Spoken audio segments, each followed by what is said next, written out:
You didn't watch that and you're like, this is great, but you watched it and you're like, you feel like you're witnessing history. Like, this is amazing. This guy's coming up 15 pounds, and to do what he did to the current champion is pretty damn impressive. Yeah.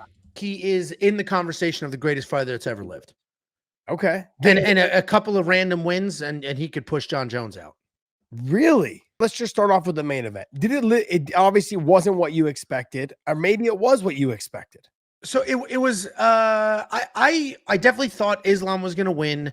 It was certainly wider than I thought. I didn't think he was going to dominate, but obviously he did. I wouldn't say that fight sucked. So I wouldn't say it was not entertaining in like the traditional sense. It was exactly like the Khamzat Chimaev DDP fight. You didn't watch that and you're like, this is great, but you watched it and you're like, you feel like you're witnessing history. Like, this is amazing. Like, I can't believe how crazy this is right now. So it's not quite what I expected. I did expect him to win, but just the sheer domination opens the door for a million conversations and stuff like that. So it was nice to watch. Yeah, look, obviously my comment section blew up with just nothing but haters. This is boring. I said, look, you guys, even if Islam wasn't my guy, even if he wasn't my boy, even if it wasn't someone that I was like truly cheering for, I would feel the same way. This guy's coming up 15 pounds, and to do what he did to the current champion is pretty damn impressive. Yeah. Because you had the flip of the coin, right? In the co-main event, it was the complete opposite. You had someone who was at that weight class that dominated the smaller fighter. So I felt like everyone was like, oh, Islam just doing what he normally does. Yeah, doing it to a guy who's 15 pounds heavier, not really 15 pounds heavier, but has been used to fighting 15 pounds heavier and is the current champion. Yeah, he made I don't want to say he made history because he's not the first person to win 2 belts, but we watched something very important happen. So I'm cool with it. Cool with it. What do you mean by that? Because now he is in the conversation of the greatest fighter that's ever lived. Okay. And a couple of random wins, and he could push John Jones out. Really? I mean, what more does he need to do? He dominated and cleaned out an entire division, moved up. He needs to win a couple more, right? He needs to win a couple. But after last night, who the hell at welterweight's going to beat him? Who? Nobody. It's just like 85. Who the hell is going to beat Khamzat? So it's like he literally could win as many fights as he wants and then retire, and then we could have this conversation.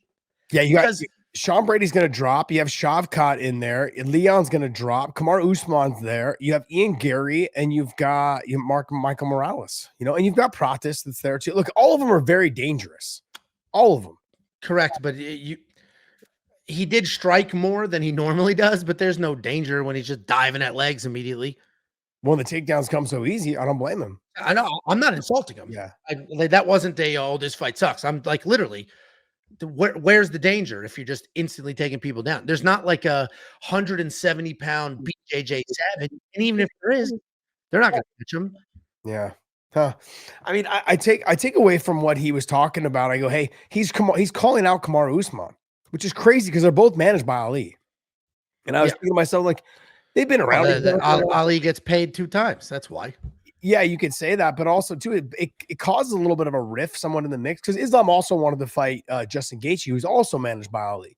There was this back and forth battle, and like, do we want to have them fight? You, as a manager, you don't want your guys to fight each other, because it does cause a little bit of a rift. But I think in this situation, like, you have Kamaru Usman, who's been very clear.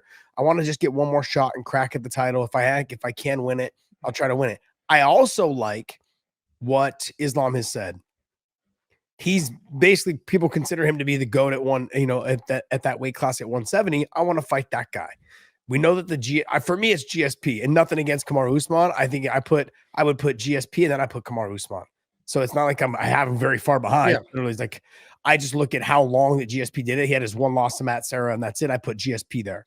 That's it. But I like what Islam is saying. I want to fight the guy who people consider to be the best to ever do it at that weight class, and I want to do him first.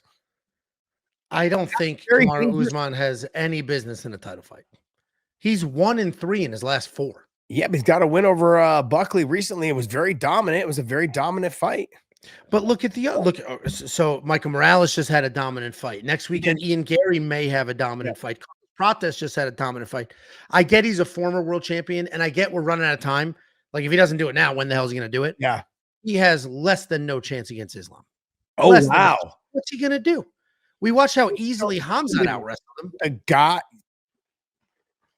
Hamzat tossed his ass around. No, in the first round, and then he got tired. Is Islam going to get tired? Kamaru Usman took him down. He didn't take him down. I believe he did. I believe he did. I think he took him down in the third round. I think there were. I don't think. I'm not. Maybe you can pull that up while I'm UFC stats. I don't think Usman's or Hamzat's ever been taken down. Really? I could be wrong. I believe he lost a takedown to Usman. I could be wrong, but I believe so. But man, look, regardless of the situation, I think Kamaru Usman is the guy that would be the toughest guy for Islam, I think, in that weight class. I had Sean Brady being that guy as well because of the grappling and the ability to grapple. But I mean, we saw with Sean struggled to get close the distance and get in on the legs. You know, it didn't even seem like he was making the effort to get in on the legs. He stood too much. Anyways, we'll get into that fight later. Let's just talk strictly about Islam and JDM. What was your takeaway from the fight? Let's break the fight down, and then we'll match these two guys up on who's next and what's next for them. Yeah, I mean, so Islam was out striking him and out wrestling him. Like he literally beat him everywhere. There was one single exchange. It might have been the third round, I forget, where Islam was like in a clinch situation and JDM just like lit up the body, went to the uppercuts, threw a nice combination. Islam was completely unaffected. That guy didn't give it. He didn't react. He didn't care. He didn't even let go of the exchange. He didn't desperately shoot. He didn't care at all. Like it was crazy. His lack of like, there's a combination coming my way. So it was just such a dominant fight in every single aspect of MMA. That's a huge step back for JDM. Like he'll never be world champion again. Oh, wow. How's he going to close that gap? Those are strong words. He can't close that gap. That was just, he had zero success. Zero. Yeah.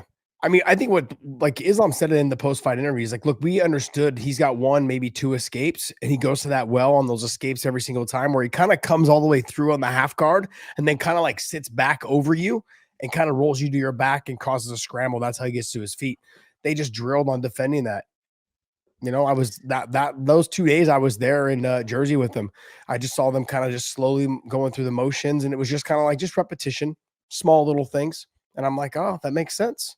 Very nice. I do want to get into what you said though about the clinch work and the JDM, lighten him up on that body work a little bit and come over the top.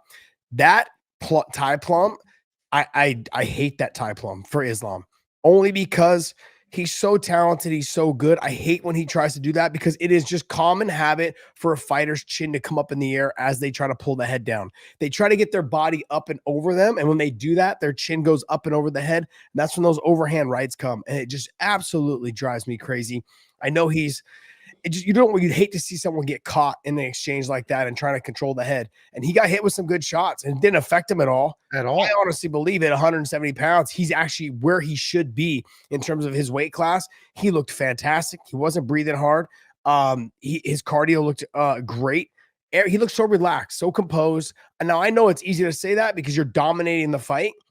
But when people are so afraid of your takedowns and you can do it from anywhere in the clinch, in the single leg to the double leg, that first takedown came so fluidly, snatched a single, sat up, gave him a clothesline straight out of the WWE and sat him to his butt and then right to the half guard position. He looked absolutely fantastic. I really don't think there's anywhere else you can go with Islam. It's either they're going to be Ilia Topuria for the money fight or, I think it's going to be Kamaru Usman. I really believe it's going to be Kamaru Usman because of the fact that they would like to give Kamaru his due. He just beat Buckley. That's one. Two is Islam's chasing the legacy. He wants to fight the guy that has the best record or whatever is people consider to be the greatest of all time in the welterweight division. He wants that fight while he can still get it. Then he can fight the other guys. I personally think he's going to end up with the Ilia fight, though, to be honest. Maybe I just have a recency bias. That was so dominant. I don't think Ilia beats him either. Like, I don't know who the hell beats him. I think Usman is literally, of all the Michael Morales, Carlos Prates, maybe Ian Gary, depending what happens next week. Usman is the worst of all of them, and not the worst skill-wise, not the worst fighter, not just the worst in that his age, the style. He's a wrestler who's not the better wrestler. Like, how is he going to win that fight? So, and I get your point, like, oh, let me beat the longtime legend, all that. But when John Jones fought Stipe Miocic, did anybody care? You know what I mean? Was there any question at all? Like, that's the greatest heavyweight. No, like he's 42 years old. Who cares? That's different though. You're fighting a 42-year-old guy who is 3 years off. There's a big the 3 years off was and you're supposed to be considered the greatest of all time, right? Literally handpicking the guy who's 42 years old, who had 3 years off. Kamaru Usman just come off for a fantastic win over Buckley, who I was questioning. I was like, Buckley's gonna be too fast. Buckley's good at movement. He got dominated. He got dominated by Kamaru Usman, and Kamaru Usman was able to wrestle and take him down. I mean, outside of Leon catching him in that body lock to the takedown, Kamaru Usman doesn't get taken down. He got taken down by Khamzat Chimaev, which we've seen is probably the best wrestler right now in the sport outside of Islam. Those two guys together. Yeah, and he's notably bigger than I mean, if they do Usman next, I'm not going to complain. Like, you know, there's the exciting part is he's a brand new champion.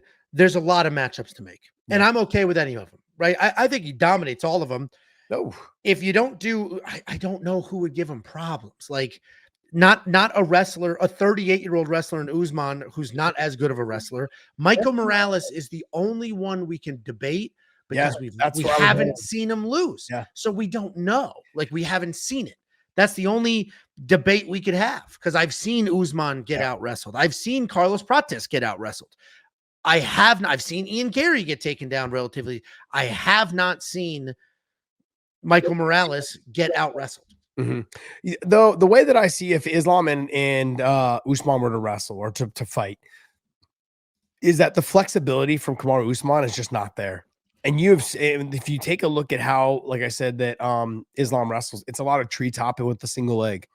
The flexibility's got to be there. And I think at the age that Kamaru Usman is, make it very difficult. Now, he's also very good when you get on the single, was covering the head, smashing, getting the wizard, keeping the leg smashed down. He's good at defending that position really well.